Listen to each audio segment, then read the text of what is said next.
Sinasabi niya parang tapos na kami sa'yo, hindi ka na namin kailangan. Tapos ka na. Isang siyentipiko ang kanyang asawa at isang umano'y planong patayin siya sa kaarawan niya, kasama pa ang isang pag-amin. Sinabi niya na si Ari, ang aking madrasta, ay niloloko siya. At sinubukan niyang patayin siya. Pero may twist na malamang hindi mo inaasahan. Gerhard, balak mo bang patayin ang asawa mo sa bundok nung araw na yon? Hindi. Sinubukan mo ba siyang itulak pababa sa bangin? Hindi. Tatalakayin ko ang lahat ng ito habang si Gerhard Koenig ay tumutestigo para sa sarili niyang depensa. Ako si Angelette Levy at ito ang Crime Fix.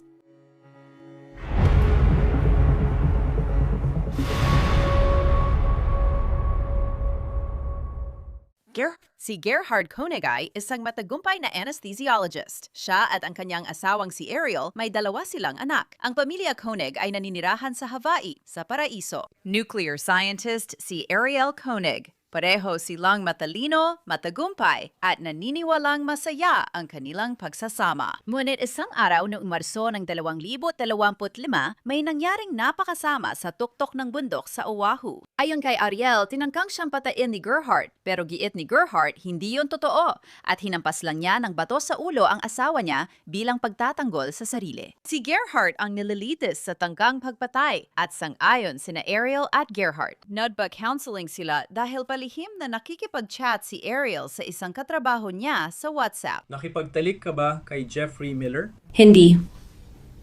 Sa mga WhatsApp message na ito, nagpadala o nakatanggap ka ba ng mga sexual na larawan kay Jeffrey Miller? Hindi. Napag-usapan niyo ba ang tungkol sa sex sa mga mensahe? Hindi. Sa mga mensaheng ito, nilandi mo ba si Jeffrey Miller? Oo, may halong landi ang ilan dito.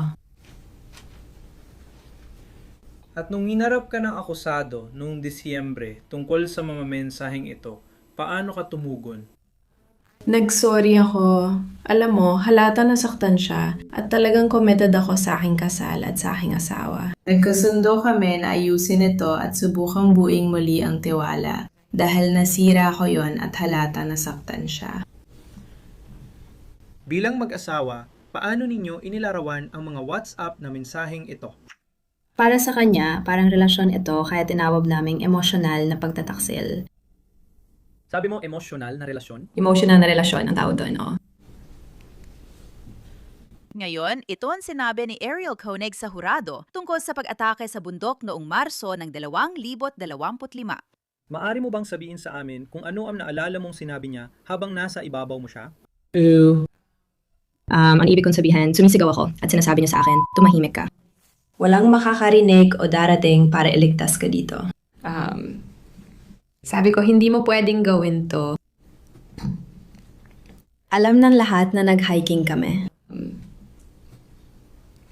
Malalaman nilang hindi ito aksidente. Mawawala na magulang ang mga bata. Magugulong ka, patay na ako. Kaya kailangan mong tumigil. At muli, sinasabi niya parang, tapos na kami sa'yo. Hindi ka na namin kailangan. Tapos ka na. Nung sinabi mo ba sa akusado ang alinman sa mga bagay na ito, napahinto mo ba siya? Hindi talaga. At sinabi ko pa parang ang nanay mo ay nagpadala sa akin ng napakagandang mensahe para sa kaarawan ko. Mukhang malulungkot ang pamilya mo pag namatay ako. Hindi mo na kayang harapin ang mga anak natin pagkatapos nito. Alam mo ba yon?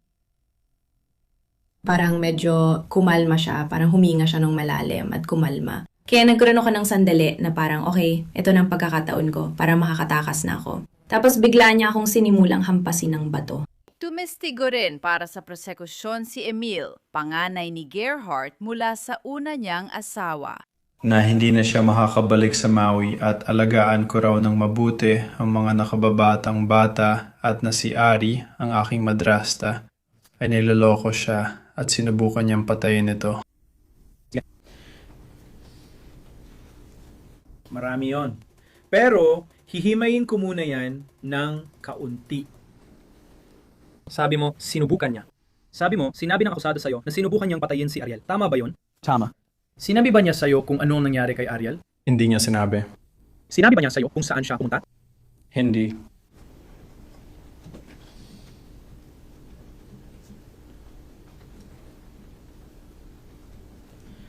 Sinabi ba ng akusado sa'yo kung bakit niya sinubukang patayin si Ariel? Hindi. Sa tawag na 10:42 AM, may binanggit ba ang akusado sa plano niya pagkatapos? Sa tawag mo yun, sinabi niyang plano niyang tumalon sa bangin. Pero si Gerhardt ay tumestigo para ipagtanggol ang sarili laban sa kasong tangkang pagpatay. At sinabi niya na siya raw ang totoong biktima. Sinimulan niya ang testimonya sa pagkwento sa hurado kung paano niya nakilala si Ariel. Sige, pagkatapos mo maghiwalay sa iyong unang asawa, nagsimimula ka bang makipag-date muli paglaon? Oo. Nasubukan mo na bang gumamit ng mga dating app? Oo. Kumusta naman ang naging resulta? Noong una, gumamit ako ng libreng dating apps at nakilalang ilang tao. Nag-sign up ako sa isang bayad na app, eHarmony. eHarmony. At pagkatapos mo mag-sign up sa eHarmony, doon mo ba nakilala si Ariel? Oo, siya talaga ang nakita sa akin doon. Nagkausap kami ron at nagchat ng sandali. Sa tingin ko, nag-connect kami noong Pebrero 2016 at nagkita sa bar sa pagtatapos ng Marso 2016. Unang beses mo nakita siya, parang unang date ninyo, kung ano man ang tawag mo doon. Sa bar ba yon? Oo. Sa Pittsburgh. Sige. At pagkatapos, nagpatuloy ba kayo magkita? Oh, o ba yun? Oo. Sige, sorry, kinorek pa kita. Nag-date pa ba kayo pagkatapos nun? Oo. Ikinuwento ni Gerhardt kung paano sila nagpakasal ni Ariel at nagkaanak. Tama ba nagkakilala kayo nung 2016? Oo. Kailan kayo nagpakasal ni Ariel? 2018. Sa pagitan ng 2016 at 2018, saan kayo nakatira? Pareho kami nakatira sa Pittsburgh, pero sa magkaibang suburb ng lungsod. Siya ay nakatira sa hilaga ng lungsod, malapit sa kanyang pinagtatrabahuhan. At ako naman ay nakatira sa kanlurang bahagi ng lungsod. 1 oras ang pagitan namin, kaya 1 linggo kaming sa bahay ko kasamang mga bata. Tapos 1 linggo naman sa townhouse niya sa Hilaga. At ako ay nasa Pittsburgh, sa Pittsburgh. Oo. At noon ay nagtatrabaho ka sa trabahong nabanggit mo. Oo. Pagkatapos ng unang diborsyo, nagkaanak ka ng 2. Gusto mo pa bang magkaanak kay Ari? Oo. Oo, nilagay ko yan sa profile ko sa online dating. Oo. Gusto mo pang magkaanak? Oo, sige. At kayo po ba ni Miss Coney kayo nagkaroon ng mga anak? Oo, 2 anak. Sa huli, nagpasya ang mag-asawa na lisanin ang Pittsburgh at lumipat sa Maui. Sumama si Emil sa kanila, pati na rin ang mga magulang ni Ariel. Alam ko malaking tanong ito, pero hihilingin kong subukan mong ibuod na lang. Alam mo, dumating ka rito sa Maui, Marso 2023. May 2 kang maliliit pang anak. Nandito ang anak mong lalaki at mga biyenan mo. Nagkaroon ka ng trabaho. Kumusta naging buhay ninyo ng pamilya mula Marso 2023 hanggang Disyembre 2024? Pwede mo bang ibuod ang karanasan ninyo? Oo, maganda ang karanasan. Medyo nakaka-stress nung unang paglipat namin dito. Pero nung nakarating na kami at nakaayos na, ito ang buhay na gusto namin, kaya bumili kami ng bahay malapit sa ospital para makalakad ako papuntang trabaho. At ibig sabihin din ito na pwede kong gawin lahat ng call shift ko mula sa bahay. At tuwing tapos na ako sa trabaho, makakauwi agad ako sa loob ng ilang minuto. Mas madalas na akong nasa bahay ngayon kumpara nung nagtatrabaho pa ako sa Pittsburgh.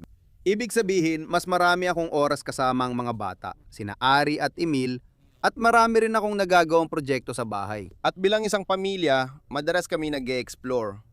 Halos tuwing weekend, nag-iikot kami sa Maui. Marami kaming ginawa. Mga aktibidad sa tabing dagat. Halos tuwing weekend, pumupunta kami sa tabing dagat. Nag-snorkeling, surfing, paddleboarding, at hiking. Sige, maganda pala ang buhay nun. Oo, nagkaroon kami ng maraming kaibigan dahil sa trabaho ko at preschool ni Olin. Pati ilan sa mga kaibigan niya at mga magulang ng mga ito. At nasasanay na rin kami doon. May itatanong ako, alam mo si Ariel, nagpatotoo siya. Nung tinanong siya ng detective tungkol sa kasal, bago Disyembre 2024, sinabi niyang magandang pagsasama nila. Sumasang-ayon ka ba? Noon, sa tingin ko, napakaganda talaga ng pagsasama namin. Sumasang-ayon ako ng buo. Maganda ang buhay noon. Sabi ni Gerhardt, ngunit sinabi rin niyang may nakita siya noong huling bahagi ng 2024 na nagdulot ng pagdududa niya. Anong nangyari? Ang pinakamalaki, ibig kong sabihin, ang tanging napansin ko ay palagi siyang nasa kanyang telepono. palagi lang siyang nasa kanyang telepono. Mas madalas ba ning gawin yun kapag kasama ka kaysa dati? Oo, mas madalas kapag kasama ako kaysa dati. At tinatatago pa niya sa akin ang screen. Anong ibig mong sabihin dyan? Parang, alam mo yon, kapag may katabi kang tao at gamit nila ang phone nila, mapapansin mo na umuupo sila sa isang paraan. Alam mo, Palagi nilang ginagalaw yung pwesto nila. Pagpasok ko sa kwarto, pinapatay niya ang screen o ibinabaligtad ang phone niya. Tinanong mo ba siya tungkol doon? Oo, ilang beses ko na siyang tinanong at lagi niyang sagot. Kachat ko si Gianna o si John na best friend niya. Si Gianna ang best friend niya. kaya tinanong mo siya tungkol doon ilang beses. Oo, higit pa sa ilang beses. At patuloy mong nakita itong nakakabahala. Nakakabahala ba sa'yo ang ugaling ito? Oo. At ako ay talagang... Oo, ako ay naging curious. Si- Nag-aalala ako, tama ka. At sinabi niya ba? Sabi niya, huwag kang mag-alala. Si Gianna lang naman yon. Oo, parang defensive pa siya tungkol doon. Sige. Sinabi ni Gerhard Koenig na nanaig ang kanyang kuryosidad. Ilang araw bago magbakasyon sina Ariel at Gerhard kasama ang mga kaibigan, tiningnan niya ang telepono ni Ariel at nakita ang maraming mensahe sa WhatsApp kay Jeff Miller na katrabaho niya. Nakita kong nag-uusap sila ng real time dahil lumalabas din ito sa screen ko. At alam mo, pag-usad ng usapan kapag natapos na, palagi niyang binubura ang mga naunang mensahe. Hindi niya agad binubura, pero sa buong maghapon, binubura niya ang mga naunang mensahe. At yung laman ng mga usapan at yung mga binubura niya, nakakabahala ba yon? Oo, pareho lang yung usapan nila sa nakaraang 2 araw, na di mo naman pinag-uusapan sa katrabaho. Ganitong usapan, para talaga ito sa mag-asawa. Ganun lang yon. At pagkatapos ko mapanood yun buong araw, Ano ang naging konklusyon mo? Tungkol sa kung anong nangyayari. Naniniwala ka ba? Ibig ko sabihin, may relasyon siya sa iba. Nagpunta ang mga Koenig sa counseling at noong Marso ng 2025, nagpunta sila sa Oahu para sa kaarawan ni Ariel na kinabibilangan ng pag-akyat sa bundok. Bago umakyat, sinabi ni Gerhard Koenig na pumirma siya ng mga dokumento para madagdagan ang matatanggap mula sa kanyang life insurance. pwede na po ba nating ilabas ang unang pahina, Ginom Dirks? Sige, tingnan natin. Kaya Gerhard, sa taas nakasulat paki-DocuSign, nandyan pangalan mo at AAA Life Insurance. Siguro iyon ang AAA. Sila ba ang pinuntahan mo para kumuha ng life insurance? Oo. At ang petsa dyan ay Marso 24, 800 at 2. Tama ba yon? Tama yon. Ito ba yung dagdag na 500 sa 1,000,000 life insurance na kinuha mo para sa kanya ilang linggo bago? Oo. Sige. Napag-usapan mo ba kay Binibining Koning itong karagdagang 500 na naaprubahan at na dumating ang email at naitala mo yon? Sinabi mo ba sa kanya yon bago ang pag-akyat noong Marso 24, 2025? Oo, sinabi ko. Kasi nasa parking lot kami pagkatapos sa coffee shop at gamit ko ang cellphone. Sabi ko, alam mo ba, yung huli kong life insurance, naaprubahan na. Pinapapirma nila ako sa DocuSign, kaya ginagawa ko. Sige. Pwede nating tanggapin yan. Gusto ko lang ipaalam sa kanya na hindi lang ako nagte-text dahil magkasama kami nung lumabas. Okay. Kaya sinasabi mo sa kanya kung ano yung tinitingan mo. Wala sa sagot mo ang oo. Salamat.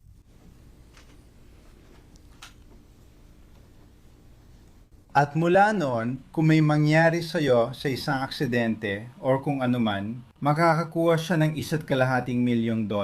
Tama?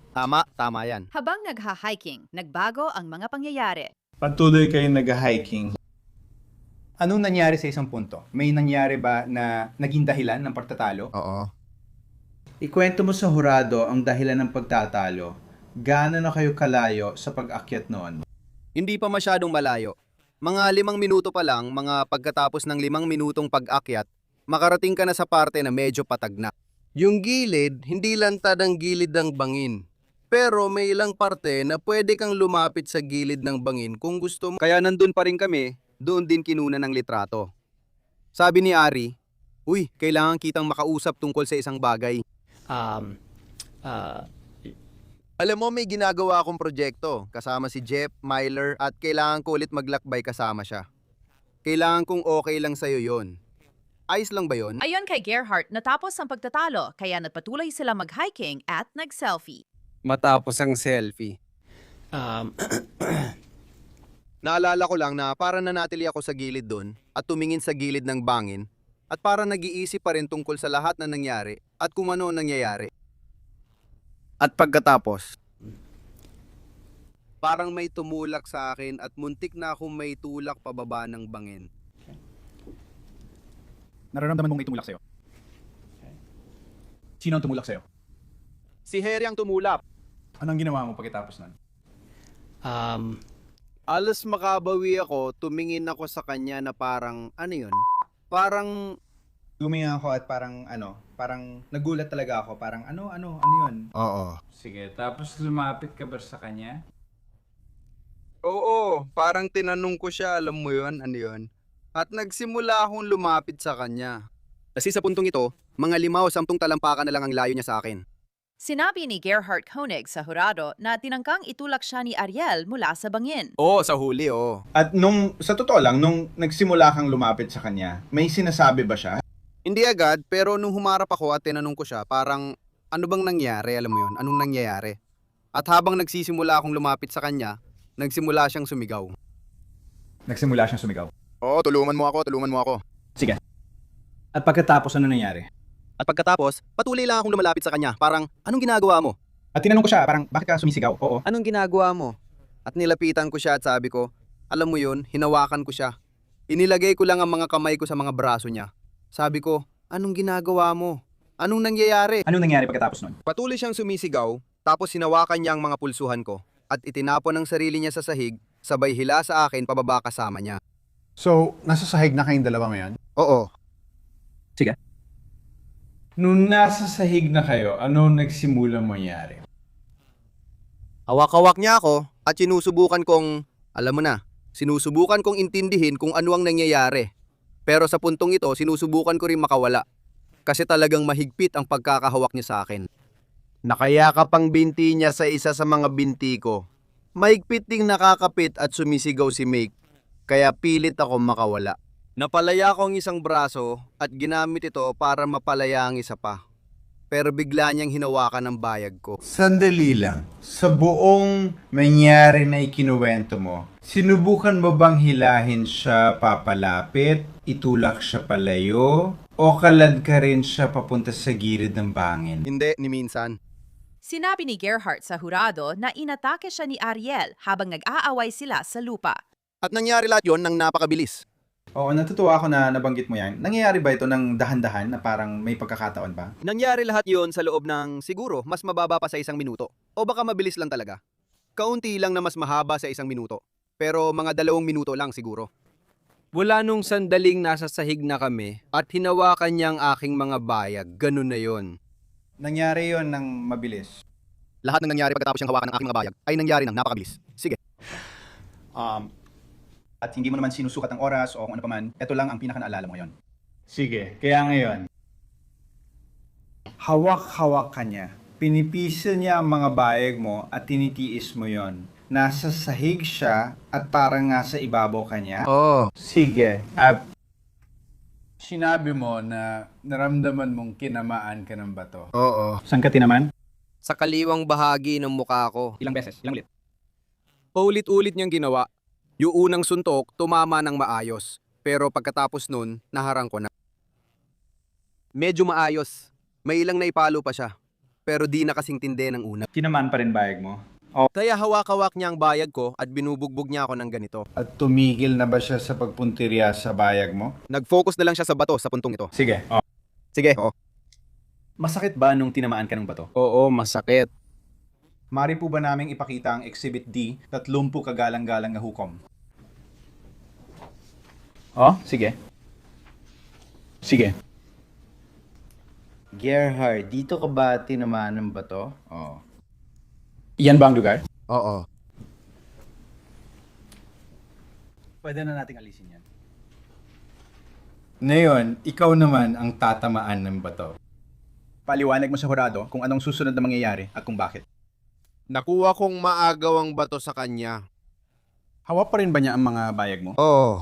Pinipisil pa rin ba niya ang mga yan? Oo. Anong ginawa mo? Nagawa ko kasi sinasaktan niya ako kaya binlock ko. Tapos nagsimula na akong alam mo na at nakuha ko siya. Nagkaroon ba ng agawan sa bato? Oo. Malapit ba ito sa mukha niya? Oo, ibig ko sabihin oo. Ganun talaga ang nangyari. At sa wakas, nakuha ko na ang bato. Anong ginawa mo? Inampas ko siya ng bato.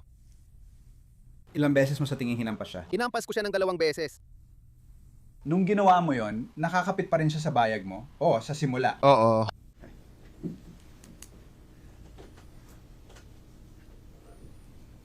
Bakit ko siya inampas? Bakit ka nag-react ng ganun? Instinct ko lang na depensaan ng sarili ko. Gaano kabilis nangyari lahat ito?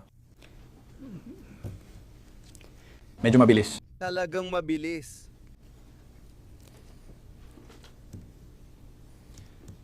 Sa pagitan ng tinamaan ng bato at sa pagitan ng oras na tinamaan kanya ng bato at nung tinamaan mo siya ng bato, nagawa mo bang ligtas na umatras at makalayo sa kanya? Hindi. Bakit hindi? Nakapitan niya ako. Kasama ba ang mga bayag mo? Oo. Tinamaan mo ba siya? Sa mukha o mata gamit ang bato? Hindi. Saan mo siya tinamaan ng 2 beses? Sa gilid ng ulo. Sabi ni Gerhardt, masama ang loob niya na nasaktan si Ariel kahit sinasabi niyang si Ariel ang umatake. Pakiramdam niya nawalan siya ng pag-asa. Parang nawala na ang lahat at gusto na niyang wakasan ang lahat. Tinawagan niya si Emil, panganay niya, sa FaceTime. Ganito ipinaliwanag ni Gerhardt ang tawag. Nasaan ka lang tumawag ka sa FaceTime? Nasa isang bahagi yon ng trail kung saan hindi katabi ng bangin ng daan. Dahil sa puntong yon, hindi talaga gilid ang bangin. Para siyang isang mga 10 talampakang pahilig na bahagi muna bago ang gilid. Kaya, nasa pagitan ako ng bangin at trail, para nakakapit sa gilid ng bundok. Medyo matarik ba yung lugar? Oh, sobrang tarik. Nasa gilid ba kayo ng bundok? Sorry, ikaw Ned. Oh, sorry. Sige. Para malinaw, yung lugar ba na tinawagan mo siya sa FaceTime ay yun din kung saan nangyari ang insidente? Hindi. Sa FaceTime, parang mukhang nasa gilid to ba ng bundok? Oo. Naka-speaker ka ba nun? Oo. Ibig kong sabihin, hawak mo ba ito na kitang-kita niya ang mukha mo? Oo. Ipinakita ko sa kanya ang tanawin at lokasyon ko. Meron pa to. Sabi ng mga pulis, mahangin talaga doon at ganun din nung araw na yon. Naalala mo bang malakas ang hangin nun? Oo, mahangin noon sa itaas. Kaya nasa gilid ka ng Bangin Mountain. Naka-speaker sila sa FaceTime mo. Mahangin. Tama ba? Oo. Sige. Sobrang emotional ka nun. Oo. Yun ang dahilan ng tawag nito, tama? Oo. Sinabi mo ba sa kanya na si Ariel ang dahilan kung bakit ka tumatawag para magpaalam? Tama ba yon? Oo. Layunin mo bang ipaliwanag sa kanya ang bawat detalye ng lahat ng nangyari? Hindi. Inamin mo ba sa kanya na sinusubukan mong patayin si Ari nung araw na yon? Hindi. Layunin mo bang patayin si Ari nun? Hindi. Sasabihin mo ba yon sa ganung paraan? Sinubukan kong patayin si Ari nung araw na yon. Hindi. Pero hindi mo rin tinatangi na lumabas ng salitang patayin. Hindi. At naiintindihan mo ba kung paano nakuha ni Emil ang ganong impresyon sa usapan na yon? Oo. Dito natapos ang direktang pagtatanong kay Gerhardt. Gerhardt, balak mo bang patayin ang asawa mo sa bundok nun? Hindi. Sinubukan mo ba siyang ihulog sa bangin? Hindi. Sinubukan mo bang saksakin siya gamit ang mga hiringgilya? Hindi. Bakit mo siya hinampas ng bato ng 2 beses? Bilang pagtatanggol sa sarili. Sunod, prosekusyon naman ang sumubok sa kwento ni Gerhardt Koenig. Ayon sa estado, mapangkontrol si Gerhardt pagdating kay Ariel. Dr. Koenig, 4 na taon at 18 buwan pa lang ang mga anak ni Ariel noong gusto mo siyang paalisin. Tama ba yon? Tama po yun. Walang ina ang gugustuhin umalis ng bahay kasama ang mga anak nila na ganoon ang edad, hindi ba? Sa tingin ko, hindi. Pero yun ang gusto mo, hindi ba? Gusto kong umalis siya sa bahay para mapag-usapan namin ang affair. Pero ayaw kong umalis siya sa bahay at mapahamak ang mga anak niya. Gusto ko pareho. Ngayon, gusto mo rin na mag-resign si Ariel sa trabaho niya, tama? Tama yon. At ito ang remote na trabaho na nahanap niya sa Maui. Tama ba? Oo. Walang nuclear power plant sa Maui. Tama ba? Tama yan. Kung gusto ni Ariel na manatili sa karera niya at umangat dito, kailangan niyang magtrabaho ng remote. Tama? Tama yan. Kung mananatili ka sa Maui, tama ba? Oo. At kapag nag-resign na si Ariel sa kanyang trabaho, ayon sa iyong plano, siya ay magiging lubos na umaasa sa iyo at sa iyong sweldo. Tama ba?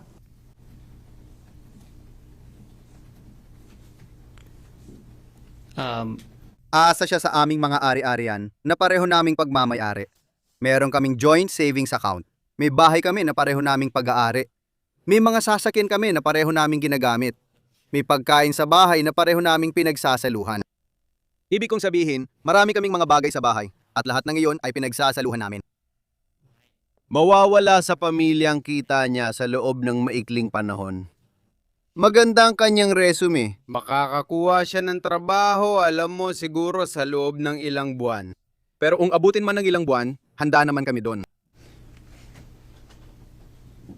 Nang mag-resign si Ariel, ikaw na lang ang magiging breadwinner ayon sa plano ninyo. Tama?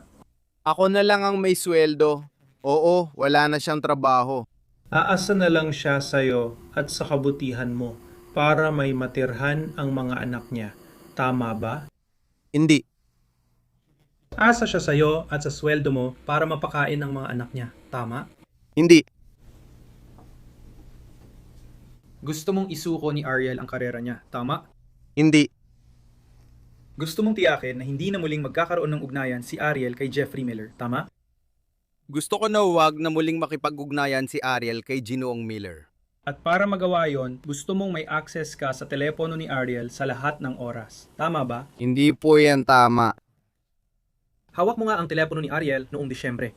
2024, tama? Hindi ko masasabi yon. Alam mo yon, yung telepono niya, sa maraming pagkakataon, hawak ko ang telepono niya. Hindi ko ilalarawan sa paraang sinabi mo lang. Minonitor mo ba ang komunikasyon niya pagkatapos mo siyang harapin noong Disyembre? 2024, tama? Ilang beses akong humiling na makita kung sino ang kinakausap niya. At ipinapakita naman niya sa akin. Isang beses ko lang minonitor ang komunikasyon niya sa loob ng 40.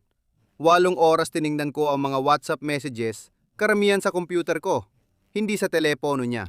Na yon, sinasabi mong kaunti lang ang pagmamanman mo sa komunikasyon niya. Tama? Hindi ko alam kung anong ibig mong sabihin sa kaunti lang. Ikinuwento ko na sa'yo kung paano ko minamanmanan ang mga komunikasyon niya. Kahapon, nagpatotoo ka kung ano sa palagay mo ang dapat gawin ni Ariel. Tama? Tama yan. Nagpatotoo ka na. Kailangan niyang, kusang isuko ang kanyang privacy. Tama? Oo. At sinabi mo rin na kailangan niyang maging okay lang sa kanya na isuko ang kanyang privacy. Tama ba yon? Tama yon. Yun ang gusto mo, di ba? Yun ang gusto ko. Hindi niya ginawa yon sa huli, di ba? Hindi. At sinasabi ng prosekusyon na maaring hindi alam ni Ariel ang tungkol sa pag-akyat bago ang birthday trip. Sige. Noong Marso 24, 2025, ikaw at si Ariel ay nasa Oahu. Tama ba? Oo. Pumunta kayo sa Oahu dahil birthday ni Ariel noong weekend. Tama? Tama yon. Tama, Marso 24 talaga ang kaarawan ni Ariel. Ikaw ang bumili ng mga ticket sa eroplano para sa biyahe. Tama? Oo. Siyempre, mga round trip ticket ang binili mo, di ba? Oo. Babalik ka sa Maui sa Marso 25, 2025, tama? Oo. Ikaw ang nag-book ng hotel para sa weekend trip, tama ba? Oo, ako nga. Naipadala mo na ba kay Ariel ang spa info bago ang biyahe? Oo. At pagkatapos ay ikaw ang nag-book ng spa, tama ba? Oo. Hindi mo ipinadala kay Ariel sa pamamagitan ng elektronikong paraan ang anumang impormasyon tungkol sa Pulipuka Hike, tama ba yon? Sa tingin ko, hindi ko ginawa. Tinanong din ng taga-usig si Koenig tungkol sa naramdaman niya nang malaman niyang nag-uusap sina Ariel at Jeff Miller sa WhatsApp. Kaya pagkatapos mong sabihin sa best friend mo at kay best friend ni Ariel, doon mo na talaga hinarap si Ariel, tama? Tama po yon. At na-upset ka, tama ba? Hindi yon ang pangunahing nararamdaman ko noon.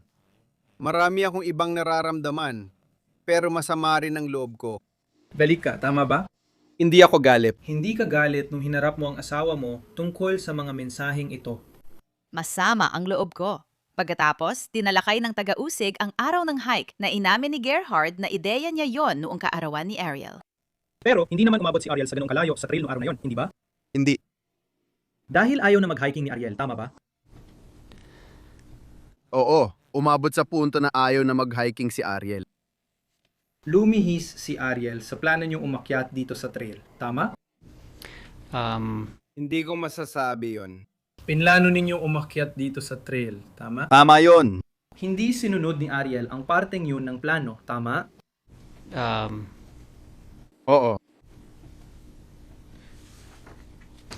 At sa isang punto, ikaw mismo ang nagpatuloy sa daan, tama ba? Tama yon. Wala si Ariel Tama yon. sa kanyang kaarawan, Tama yon. pero hindi kanya sinundan, tama ba? Hindi. Hindi kanya sinundan hanggang sa makitid na daang ito na may napakalaking bangin. Tama ba? Tama yan. Madiing tinano ng taga-usig si Gerhard tungkol sa sinabi niyang inatake siya ni Ariel. Mas malaki ka kay Ariel, tama ba? Oo. Nung nangyari ang krimen, may lamang ka sa kanya ng hindi bababa sa 20 pounds. Tama? Oo, mga 20 pounds ang lamang ko. Mas malakas ka sa kanya. Tama?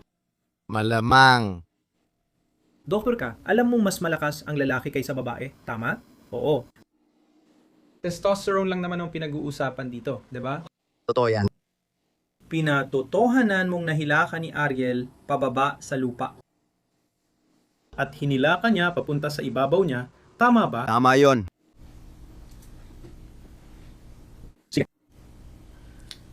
Pagkatapos ay nagpatotoo ka na hindi ka pinakawalan ni Ariel mula sa ibabaw niya, tama ba?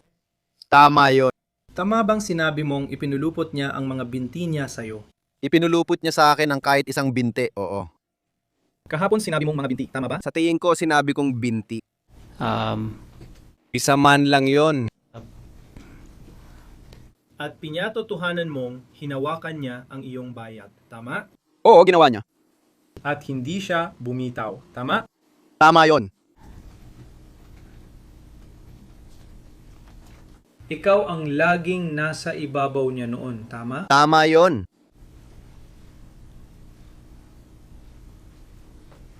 Nagpatutuo ka na kinuha ni Ariel ang bato. Kukunin ko na ang exhibit 2.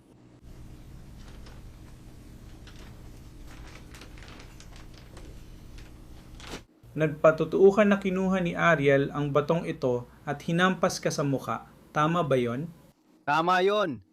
Sinabi mo na sa unang hampas, medyo napatamaan ka niya, tama? Tama yon. At sinabi mo na patuloy siyang sumusubok, tama ba? Tama yon. Nagpatutuo kang sinubukan mo itong salagin. Tama? Oo. At nagpatutuo kang nakailang suntok pa siya, tama ba? Oo. Hindi mo alam kung ilang beses siya nakasuntok, tama? Hindi. Isang malakas na suntok sa gilid ng mukha mo, tama ba? Tama yan. Tinanong ng taga-usig si Gerhard Koenig tungkol sa umano'y sexual na hinihingi niya. Para lang linawin ulit, nagpatotoo ka kaninang umaga na hindi ka naging mapilit pagdating sa pakikipagtalik kay Ariel. Tama ba yon? Tatiin ko, kami. Ang tanong ay, kung kailanman ba ako nagpilit kay Ari na makipagtalik at hindi ko kailanman pinilit si Ari na makipagtalik. Kaya sinasabi mo, hindi mo ito kailanman ipinilit, tama ba? Tama yon. Gaano kadalas mong gustong makipagtalik kay Ariel? Walang tiyak na bilang ng beses. Umaabot ito sa tuwing makalawa, tama ba? Ano ang umaabot sa tuwing makalawa? Gusto mong makipagtalik kay Ariel tuwing makalawa. Tama ba yon? Sa ilang bahagi ng relasyon namin, nagtalik kami. Sigurado ako, tuwing makalawa sa panahong yon.